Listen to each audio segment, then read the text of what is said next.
Good morning बच्चों, welcome to the next lecture of applied thermodynamics. तो इस lecture में हम देखेंगे कि इंपल्स टरबाइन की वेलोसिटी डायग्राम किस टाइप से बनाया जाता है। तो अभी तक हमने देखा है कि स्टीम टरबाइन मेनली दो टाइप की होती है, impulse and reaction. Impulse turbine के ब्लेड के अंदर प्रेशर ड्रॉप नहीं होता है, जबकि जो रिएक्शन टरबाइन है, जो उसका ब्लेड होगा, वो वहां पर आपकी जब स्टीम गुजरेगी तो वहां से प्रेशर ड्रॉप होता है। तो अभी हम देखते हैं कि कोई अगर आप किसी ब्लेड के ऊपर वेलोसिटी प्रोफाइल बनाना चाहो किसी भी इंपल्स के लिए, किस टाइप से बनेगा, इसी को हम बुलाते हैं वेलोसिटी डायग्राम। तो हम मान लेते हैं ये हमारा एक ब्लेड है, हमारे पास किसी भी इंपल्स टरबाइन का कोई ब्लेड है, ठीक है, और ये नोजल है जहां से स्टीम आपकी इंटर करेगी, ठीक है। यू वेलोसिटी के साथ ये ब्लेड हमारा रोटेट कर रहा है, यू वेलोसिटी, इसको पेरिफेरल वेलोसिटी भी बुलाते हैं या tangential velocity of the veins, ये दो नाम होते हैं इसके। तो देखिए, नोजल से स्टीम आएगी तो उसको हम बुलाएंगे absolute velocity, that will be called as absolute velocity, ठीक है, एब्सोल्यूट। अगर आपका ब्लेड मूव नहीं करता तो जो एब्सोल्यूट वेलोसिटी के साथ स्टीम यहां पर इंटर करती, ग्लाइड करती और वापस चली जाती, ठीक है। तो हम एब्सोल्यूट वेलोसिटी को यहां पर v1 बुलाएंगे, क्या बुलाएंगे, v1। बट यहां पर वेन आपका मूव कर रहा है, जिसके कारण v1 वेलोसिटी के साथ यहां पर स्टीम इंटर नहीं करेगी, किसी और वेलोसिटी के साथ करेगी, उसको हम बुलाते हैं रिलेटिव वेलोसिटी। ये हमारा u हो गया। u के कारण जो एक्चुअल में वेलोसिटी इंटर करेगी वो होगी vr1। तो आपकी स्टीम किसी vr1 वेलोसिटी के साथ यहां पर इंटर करेगा, ठीक है। तो जो स्टीम है वो इंटर करेगी रिलेटिव वेलोसिटी के साथ vr1, ठीक है, that will be called as vr1। अब आते हैं एंगल पे। जो एब्सोल्यूट वेलोसिटी एंगल बनाएगी u के साथ, ठीक है, u मतलब जो डायरेक्शन आपकी वेन की है, तो उसको हम बुलाएंगे अल्फा। तो अल्फा का नाम क्या हो गया, alpha is called as nozzle angle, ठीक है, नोजल एंगल। इसका एक और भी नाम है, इसको हम बुलाते हैं guide blade angle, guide blade angle eight inlet, ठीक है। अब आते हैं Vr1। Vr1 जो वेलोसिटी है वो कितना एंगल बनाएगी, ये बनाएगी थीटा u के साथ, ठीक है। तो थीटा क्या है, theta is the when angle eight inlet, when angle eight inlet. When angle बोलिए या ब्लेड एंगल बोलिए, इनलेट एक ही बात है, ठीक है, वेन मतलब ब्लेड ही होता है आपका। तो Vr1 हो गया और u हो गया, ठीक है। चलिए अब आते हैं आउटलेट पे। आउटलेट पे देखिए, जो Vr1 यहां से वेलोसिटी से आया था, अब वो Vr2 वेलोसिटी के साथ यहां पर एग्जिट करेगा, ठीक है, Vr2 रिलेटिव वेलोसिटी। और u क्या है आपका, u हो गया ये, तो u के कारण एब्सोल्यूट वेलोसिटी क्या हो जाएगी आपकी, this will be your absolute velocity. u की डायरेक्शन क्या है, वेन की डायरेक्शन ये है, तो एब्सोल्यूट वेलोसिटी क्या हो जाएगी आपकी, v2। अब आते हैं एंगल के लिए। Vr1 क्या एंगल बना रहा था u के साथ, थीटा, तो एग्जिट पे क्या होगा, फाई मान लेते हैं, ठीक है। तो फाई क्या हो गया, vane angle at outlet, vane angle at outlet, ठीक है। उसी टाइप से एब्सोल्यूट वेलोसिटी क्या एंगल बनाएगी u के साथ, that is beta, that is beta. तो बीटा क्या हो गया, vane angle, guide vane angle, guide blade या vane angle, guide blade angle at outlet, at outlet, ठीक है। देखिए अभी तक समझ गए हो आप क्या है, नोजल से एब्सोल्यूट वेलोसिटी आएगी स्टीम की, बट ये वेन घूम रहा है, वेन भी रोटेट कर रहा है, जिसके कारण v1 वेलोसिटी यहां पर एंटर नहीं करेगी। एक्चुअल में जो स्टीम है वो Vr1 वेलोसिटी के साथ यहां पर एंटर करेगी, और एंटर करने के बाद ये इसके ऊपर ग्लाइड करेगी, ठीक है। ये जो स्टीम वी आर वन के साथ आई है ये इस पे ग्लाइड करेगी, that will glide on the surface of the veins, और ग्लाइड होने के बाद ये वी आर टू वेलोसिटी के साथ बाहर निकल जाएगी। ठीक है, तो वी आर टू क्या होगी, एब्सोल्यूट वेलोसिटी। देखिए अगर वेन फिक्स होती तो v1 वेलोसिटी यहां पर एंटर करती, बट वेन मूव कर रही है जिसके कारण रिलेटिव वेलोसिटी के साथ स्टीम एंटर करेगी Vr1। ठीक है, और एग्जिट होगी Vr2 के साथ। अब u हमारा यहां पर भी है, और तो ये क्या हो जाएगा, एब्सोल्यूट वेलोसिटी। अब आते हैं एंगल। एब्सोल्यूट वेलोसिटी वेन की डायरेक्शन में जो एंगल बनाएगी या u के साथ जो एंगल बनाएगी उसको हम बोलेंगे अल्फा। तो अल्फा का नाम क्या होगा, guide blade angle eight inlet, या इसको नोजल एंगल भी बुलाते हैं। उसी टाइप से रिलेटिव वेलोसिटी जो u के साथ एंगल बनाएगी उसको हम बुलाएंगे वेन एंगल एट इनलेट। ठीक है, और आउटलेट के लिए क्या हो जाएगा, फाई और बीटा। अब आते हैं v1 के दो कंपोनेंट होंगे, एक तो होगा in the direction of the motion of the u, और एक होगा perpendicular to the direction of the u। तो अब इसके कंपोनेंट बनाते हैं हम v1 के। तो पहला कंपोनेंट क्या हो गया v1 का, अभी हम Vr1 को यहां से हटा देते हैं, दिस वन। और वर्टिकल कंपोनेंट को हम बुलाएंगे Vf1, और हॉरिजॉन्टल कंपोनेंट को हम बुलाएंगे Vw1। तो Vw1 क्या है, it is the component of V1 in the direction of u। जो वेन की वेलोसिटी के डायरेक्शन में जो V1 का कंपोनेंट होगा उसे Vw1 बुलाएंगे, और इसके परपेंडिकुलर में जो होगा उसको बुलाएंगे Vf1। ठीक है, और ये हमारा Vr1 है। उसी टाइप से आउटलेट के लिए भी होगा, आउटलेट पे ये हो गया हमारा परपेंडिकुलर,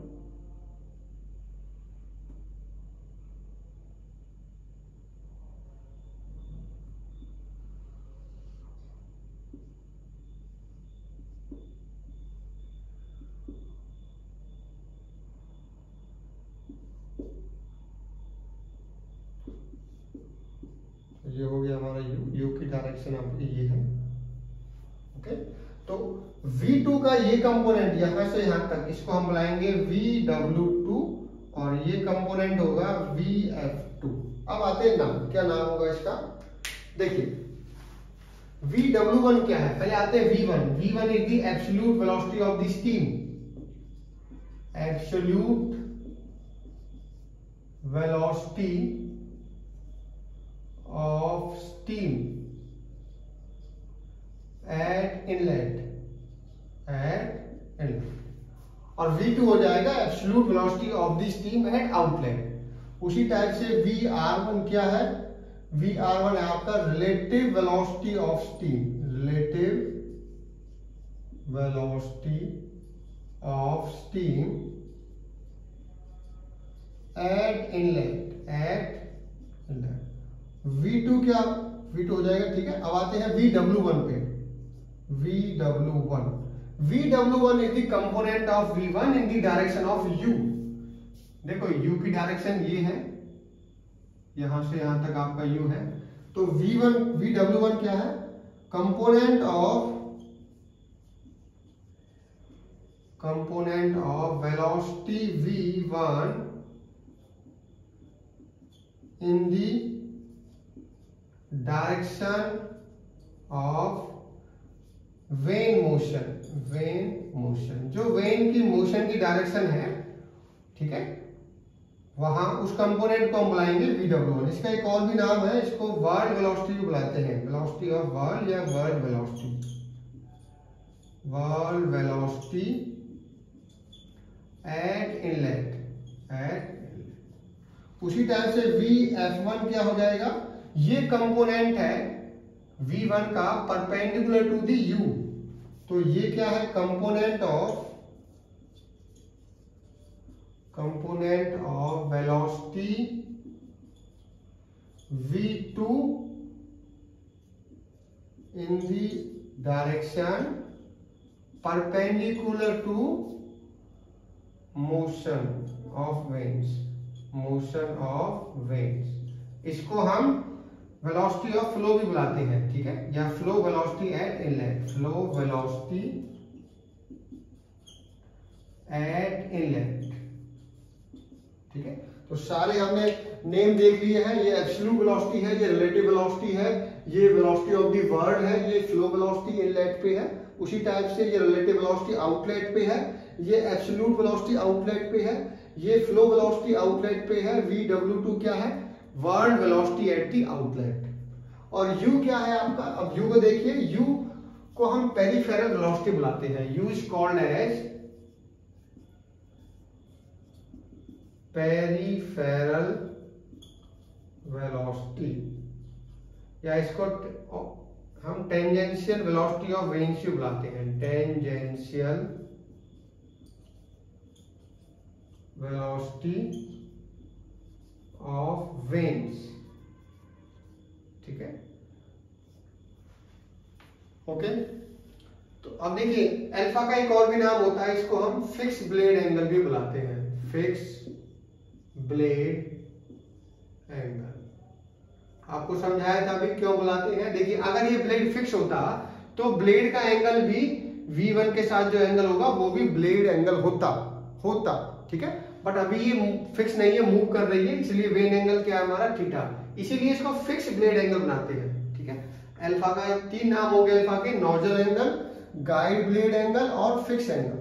ठीक है, तो अब यही डायग्राम, ये दोनों, ये तो इनलेट वेलोसिटी डायग्राम हो गया, ये आउटलेट वेलोसिटी डायग्राम हो गया। अब इन दोनों को एक साथ भी हम रिप्रेजेंट कर सकते हैं। कैसे करते हैं वो भी दिखाते हैं आपको।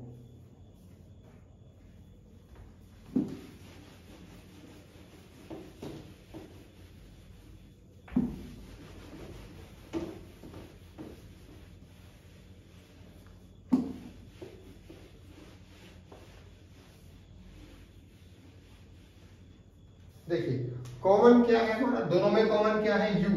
U is common in both. जो पेरिफेरल वेलोसिटी है वो दोनों में कॉमन है। मान लीजिए ये एब्सोल्यूट वेलोसिटी एट इनलेट है आपकी,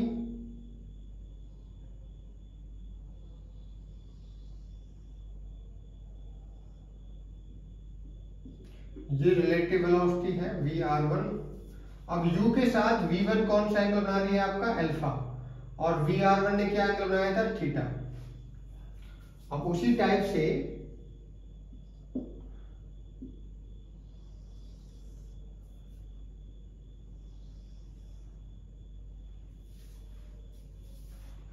ये हो गया हमारा VR2।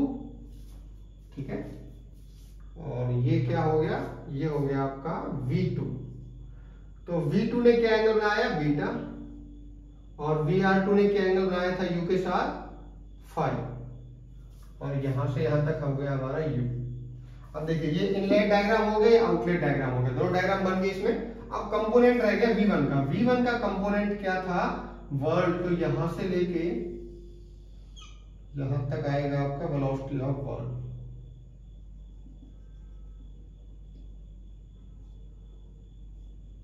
VW1। उसी टाइप से V2 का कंपोनेंट